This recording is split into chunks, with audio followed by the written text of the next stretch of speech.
할렐루야. 예배 오신 성도님들을 주님의 이름으로 환영하고 축복합니다. 우리 앞뒤 좌우에 계신 분들과 함께 인사 나누면 좋겠는데요. 이렇게 한번 인사하겠습니다. 할렐루야 인사하겠습니다. 할렐루야. 성도님들, 할렐루야라는 말이 어떤 뜻인지 잘 아시죠?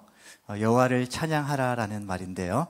원래 이 할렐이라는 말의 어원에는 미친 채 하다라는 그런 뜻이 있습니다.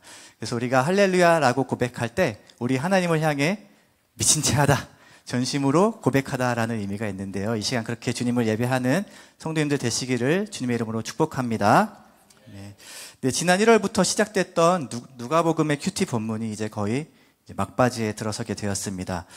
복음서를 읽을 때에는 다른 복음서와 비교하거나 대조하면서 묵상하면 각각의 복음서들이 예수님께 대하여 강조하는 부분에 서로 차이가 있다는 점을 발견하게 되는데요.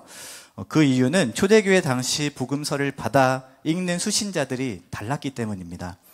예를 들면 마태복음의 수신자는 유대인이었습니다.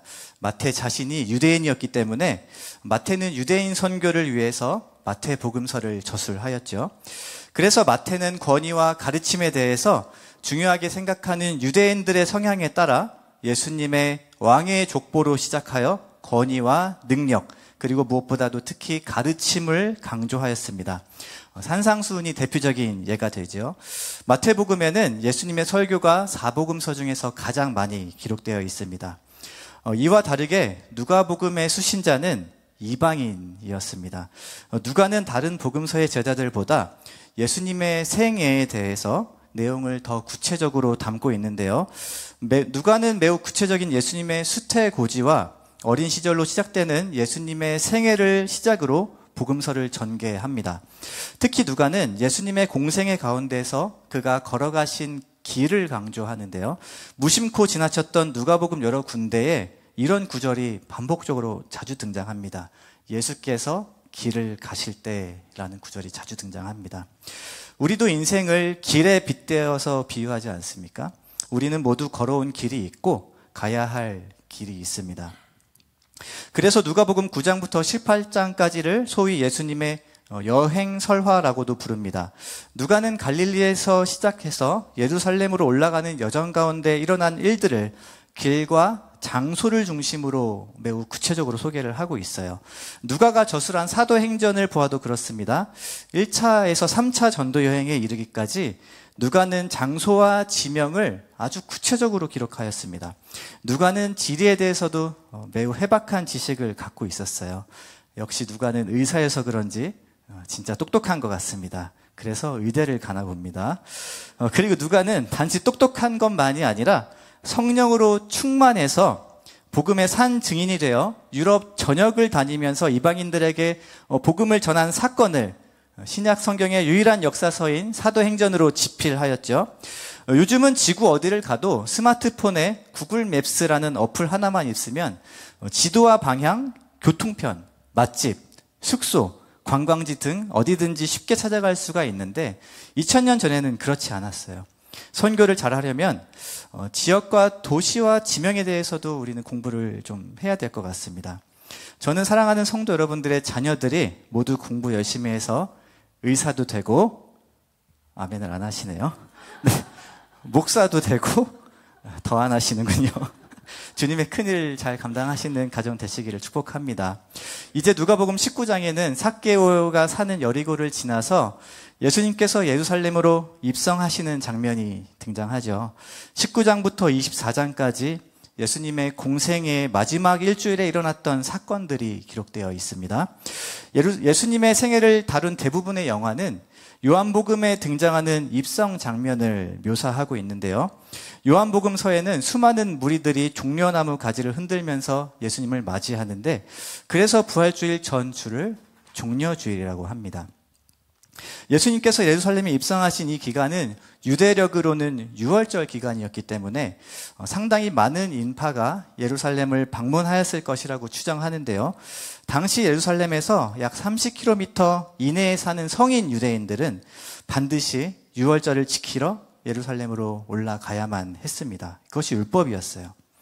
예수님의 예루살렘 입성을 보도하는 사복음서 기자들의 한 가지 공통점이 있는데, 그것은 다름 아닌 예수님께서 나귀를 타고 어린 나귀를 타고 입성하신 것입니다. 절기를 지키러 온 수많은 사람들은 대부분 걸어서 성전에 들어가죠. 그런데 유독 예수님 한 사람만이 나귀를 타고 성전에 들어가고 계세요. 이런 예수님의 모습에는 두 가지 의도가 있다고 보여지는데요. 하나는 구약 성경의 스가랴 선지자의 예언의 성취를 나타내려는 의도와, 다른 하나는 유대인들이 기대하는 메시아와는 전혀 다른 메시아라는 것을 보여주기 위함이었습니다. 유대 사상에 있어서 나귀는 메시아와 관련된 짐승입니다. 랍비들은 꿈에 나귀를 본 사람은 메시아가 오심을 희망해도 좋다라고 말하고는 했다는데요. 그 이유는 구약 성경의 스가랴 선지자가 메시아는 나귀를 타고 예루살렘에 입성할 것을 예언했기 때문입니다. 스가랴 9장 9절 말씀을 저와 함께 같이 보겠습니다. 함께 읽어볼까요? 시작. 시온에 따라 크게 기뻐할지어다. 예루살렘에 따라 즐거이 부를지어다. 보라, 내 왕이 내게 임하시나니 그는 공의로우시며 구원을 베푸시며 겸손하여서 나귀를 타시나니 나귀의 작은 것 곧 나귀의 새끼니라. 나귀는 팔레스타인 땅에서는 비천한 짐승이 아니라고 해요. 왕들은 전시에 말을 탔지만 평상시에는 나귀를 탔습니다. 왕들도 나귀를 타고 다녔어요. 나귀는 특히 성지에서는 평화를 상징하는 동물인데요. 그래서 선지자 스가랴는 공의로운 구원자가 나귀 새끼를 타고 임하시면 10절 말씀에 에브라임의 병거와 예루살렘의 말들을 끊겠고 전쟁하는 활도 끊으리니 그가 이방 사람에게 화평을 전할 것이라고 예언한 것입니다.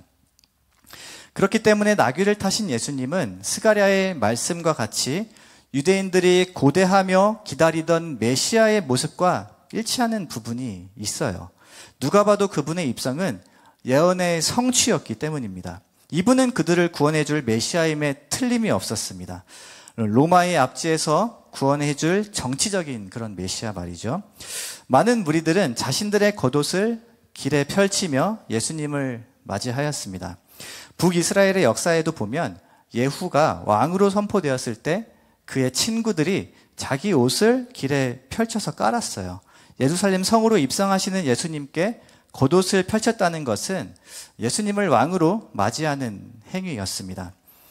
저는 예전에 이 본문을 묵상할 때 정치적 메시아를 기다리는 유대인들의 이런 민족주의나 선민 사상에 대해서 매우 부정적인 시각을 가지고 바라봤던 적이 있는데, 사실 그들이 정치적 메시아를 기다렸다는 것에 대해서 그렇게 비판적일 필요는 없다는 생각이 들었습니다. 왜냐하면 바벨론 포로기와 페르시아 시대 그리고 알렉산더 대왕이 이끄는 헬라 제국을 지나서 로마 제국에 이르기까지 이스라엘 민족은 항상 주변 열강들의 지배 아래서 제대로 길을 펴고 살아본 적이 없기 때문이에요. 우리 민족은 일제강점기를 35년 지내지 않았습니까? 그런데 이스라엘 백성들은 남유다 멸망 후에 수백 년 동안 제대로 독립하지 못했습니다.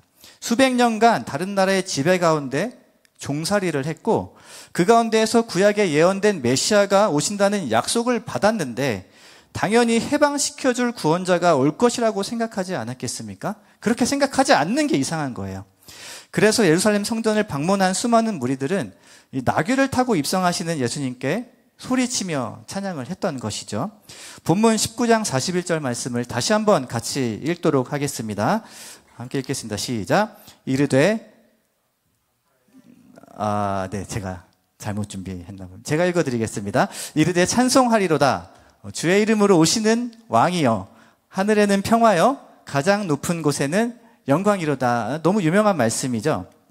이 말씀에서 인용된 고백은 사실은 구약 성경의 시편 118편을 인용한 것인데요. 시편 118편은 시편 가운데서도 승전가로 잘 알려져 있고, 이 할랄시라고도 알려져 있어요. 전통적으로는 6월절에 낭송이 되었다고도 하는데요. 오늘 본문하고도 연관된 아주 중요한 시입니다. 시편 118편 21절에서 26절까지의 말씀, 성시 교독으로도 많이 하는 시인데 한번 저와 한 절씩 한번 교독하시면 좋겠습니다. 제가 먼저 읽겠습니다. 주께서 내게 응답하시고 나의 구원이 되셨으니 내가 주께 감사하리이다.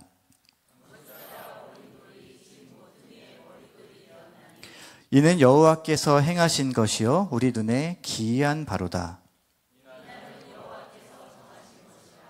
이날에 우리가 즐거워하고 기뻐하리로다. 여호와여 구하옵나니 이제 구원하소서. 여호와여 우리가 구하옵나니 이제 형통하게 하소서. 여호와의 이름으로 오는 자가 복이 있으며 우리가 여호와의 집에서 너희를 축복하였도다. 아멘.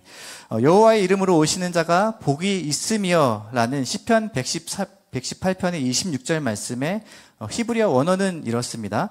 바루카바 헤셈 아도나이라고 합니다. 그 뜻은 주의 이름으로 오시는 이여 찬송하리로다 라는 뜻인데요. 무리들은 이 시를 누가복음 19장에 그대로 인용해서 예수님을 맞이할 때 불렀어요. 그리고 시편 118편 25절은 이렇습니다. 여호와여 구하옵나니 이제 구원하소서. 여기서 이제 구원하소서가 바로 우리 귀에 익숙한 호산나라는 말입니다. 원어의 발음은 호시안나, 호시안나라고 합니다. 저를 따라서 같이 발음해 보실까요? 호시안나. 한 번 더 호시안나. 네, 오늘 히브리어 하나 배우고 가십니다. 참 잘 오셨죠? 네, 마가복음에는 이 장면에 호산나라는 단어를 사용하는데 누가복음 본문에는 생략이 되어 있어요. 하지만 유대 역사에서 신약과 구약의 중간기에 활동했던 마카비우스라는 장군이 있는데 그가 전투에서 승리하고 돌아왔을 때 유대인들은 바로 이 호시안나를 외치면서 그를 환영했다고 합니다. 이처럼 유대인들은 예수님이 마카비우스 장군이나 그 옛날 블레셋의 압제에서 민족을 구원한 다윗과 같은 전쟁 영웅이기를 바랐어요. 그래서 호시안나를 외친 겁니다. 메시아로 인해서 그 고달픈 포로 생활을 이제 마치고 해방될 것을 바랐기 때문이에요. 사랑하는 성도 여러분, 복음에는 분명히 해방적인 측면이 존재합니다. 성경과 이 복음은 억압받는 사람들에게 때때로 정치적인 해방을 주기도 했어요.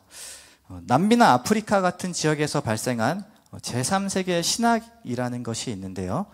이 제3세계 신학은 억압받는 흑인들이나 노예, 그리고 여성들, 그리고 어린아이들을 위해서 복음을 정치 이데올로기로 사용하기도 합니다. 저는 학부 시절에 신학을 공부할 당시에 이 신학들을 접해볼 기회가 있었는데 이것은 우리가 아는 복음주의와는 조금 달라요. 이 해방신학에서 재미있는 것은 백인들은 예수님이 백인이었을 거라고 생각하고 흑인들은 예수님이 흑인이었을 거라고 생각하는 거예요. 성도님들 몇몇 분들께서는 금발머리에 얼굴이 하얗고 아주 아름답게 생기신 예수님 사진을 보신 적이 아마 있으실 텐데요. 사진 한번 보여주시겠어요? 이런 사진 보신 적 있으시죠? 그런데 이 사진이 정말 예수님이실까요? 그렇지 않아요. 이 사진의 주인공은 예수님이 아닙니다. 백인들은 자신들의 피부색이 백색이기 때문에 예수님을 백인으로 묘사한 것 뿐이에요. 이와 반대로 그 전에 백인들은 흑인들을 노예로 삼기 위해서 이 성경을 인용했다는 사실이 있다면 믿으시겠습니까? 안타깝게도 백인들은 빌레몬서에 나오는 노예 오네시모 때문에 흑인들을 노예로 삼는 것을 당위성을 거기서 부여했습니다. 그래서 백인들이 그린 예수님은 백인이에요. 이와 반대로 흑인들은 예수님을 흑인으로 묘사하는데요. 사진 좀 보여주시겠어요? 네, 참 이사야서에 나오는 예수님 풍채할 아름다운 것이 없고 우리가 흠모할 것이 없다는 이런 모습이죠. 이 사진도 사실은 예수님은 아닙니다. 그런데 흑인들을 그토록 핍박한 백인 예수는 흑인들의 구원자일 수가 없는 거예요. 흑인들의 입장에서는. 흑인 신학의 대표적인 인물로는 마틴 루터 킹 목사님이 있죠. 그는 나에게는 꿈이 있습니다라는 유명한 연설을 남기기도 하였습니다. 제가 이 이야기를 하는 이유는 흑인이든 백인이든 각각의 상황마다 자신들이 원하는 예수상, 메시아상이 있다는 것을 말씀드리기 위해서 이 비유를 드린 것이에요. 유대인들도 이와 같습니다. 그런데 오늘 본문에 어린 나귀를 타신 예수님의 모습은 이러한 제3세계 신학과 해방운동가의 모습과는 참 거리가 멀게 느껴지죠. 흑인 노예 해방을 주도했던 연설가의 모습은 예수님께는 보이지 않습니다. 예수님께서는 전쟁을 떠올리게 하는 말과 병거 대신에 의도적으로 새끼 나귀를 타고 예루살렘에 입성하고 계세요.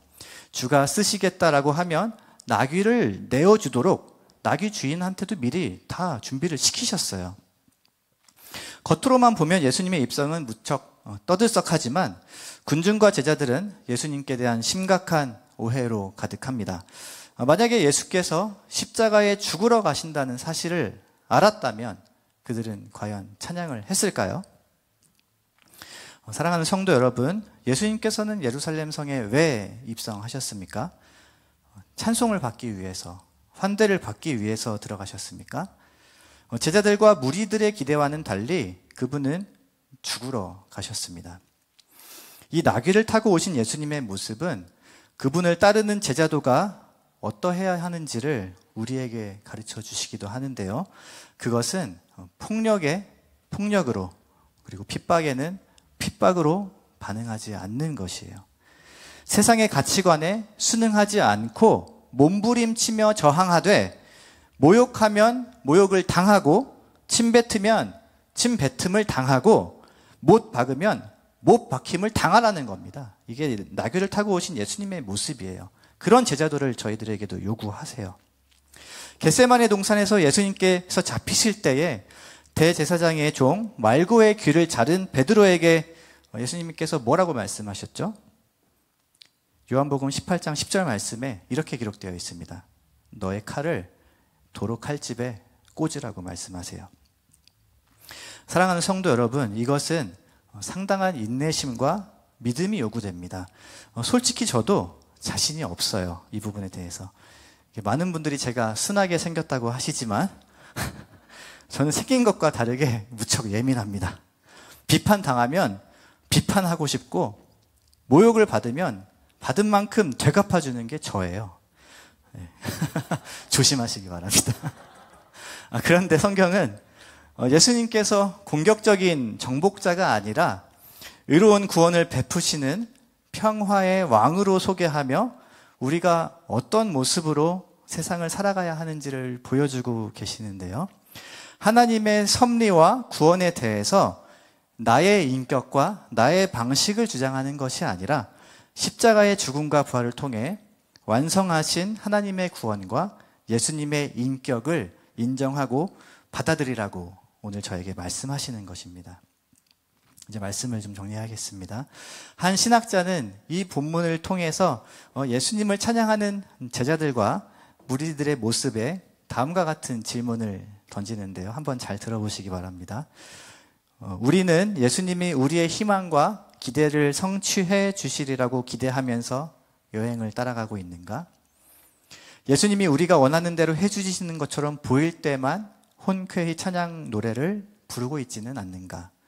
우리가 일평생 걷는 먼지나는 여행길은 예수님을 따르는 동기를 가려낼 수 있는 충분한 시간을 제공한다. 우리는 그분 앞에서 길을 걸을 때마다 겉옷을 펼치는 보기 좋고 화려한 일만 하고 있지는 않은가? 아니면 이제 고통과 논쟁, 시련과 죽음에까지 그분을 따라가고 있는가? 라고 질문하고 있습니다. 이 시간에 저와 함께 기도하실 때에 이렇게 같이 기도 드리면 좋겠습니다. 세상 사람들처럼 종교를 통해서 바라고 얻고자 하는 위안과 응답을 우리 주님께 구하지 않았으면 좋겠습니다. 우리 주님의 도우심을 구하면서 이렇게 기도했으면 좋겠어요. 예수님, 내가 예수님을 내가 바라고 원하는 메시아가 아니라 하나님께서 보내신 메시아로 영접할 수 있도록 도와주시옵소서 기도했으면 좋겠습니다. 그리고 우리가 원하는 대로 응답해 주실 때만 찬양하는 것이 아니라 삶의 모든 순간 그리고 모든 영역에서 그리스도를 주로 고백하게 하시고 시와 찬미의 신령한 노래로 하나님을 찬양하며 서로 화답할 수 있도록 인도하여 달라고 이 시간에 함께 기도하도록 하겠습니다. 기도하시겠습니다.